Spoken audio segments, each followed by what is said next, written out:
ناظرین اکرام، آج ہم اسلام کی تاریخ کی اس عظیم جنگ کا ذکر کرنے جا رہے ہیں جسے حق اور باطل کے درمیان پہلا فیصلہ کن معرکہ کہا جاتا ہے۔ غزوہ بدر یہ صرف ایک جنگ نہیں تھی بلکہ ایمان، صبر، قربانی اور اللہ کی مدد کا ایسا عظیم مظاہرہ تھا جس نے تاریخ کا رخ بدل دیا۔ یہ رمضان المبارک کا مہینہ تھا، سن 2 ہجری۔ مدینہ منورہ کی فضائیں خاموش تھیں، لیکن مکہ میں کفار قریش کے دلوں میں مسلمانوں کے خلاف آگ بھڑک رہی تھی۔ مسلمان مکہ میں ظلم و ستم برداشت کر چکے تھے، ان کے گھر چھین لیے گئے، مال لوٹ لیا گیا اور انہیں اپنے وطن سے ہجرت پر مجبور کیا گیا۔ لیکن اب مدینہ میں اسلام مضبوط ہو رہا تھا اور یہی بات کفار قریش کو برداشت نہیں ہو رہی تھی۔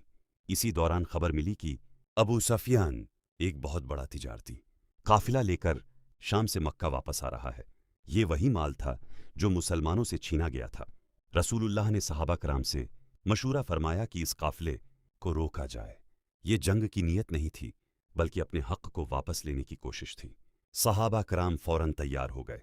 تقریباً 313 مسلمان کمزور وسائل کے ساتھ لیکن مضبوط ایمان کے ساتھ مدینہ سے روانہ ہوئے۔ ان کے پاس صرف 2 گھوڑے تھے، ستر اونٹ اور چند تلواریں۔ یہ لشکر دنیاوی طاقت کے اعتبار سے بہت چھوٹا تھا مگر ایمان کے اعتبار سے پہاڑوں سے بھی بڑا۔ دوسری طرف ابو سفیان کو مسلمانوں کی روانگی کی خبر مل گئی۔ وہ فوراً راستہ بدل کر نکل گیا اور مکہ پیغام بھیج دیا، اپنا قافلہ بچانے کے لیے فوراً مدد بھیجو۔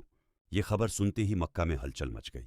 ابو جہل، عتبہ، شیبہ، امیہ بن خلف اور قریش کے بڑے بڑے سردار 1000 کے لشکر کے ساتھ نکل پڑے۔ ان کے پاس 100 گھوڑے، سینکڑوں اونٹ، بہترین ہتھیار اور جنگی غرور تھا۔ وہ صرف قافلہ بچانے نہیں بلکہ مسلمان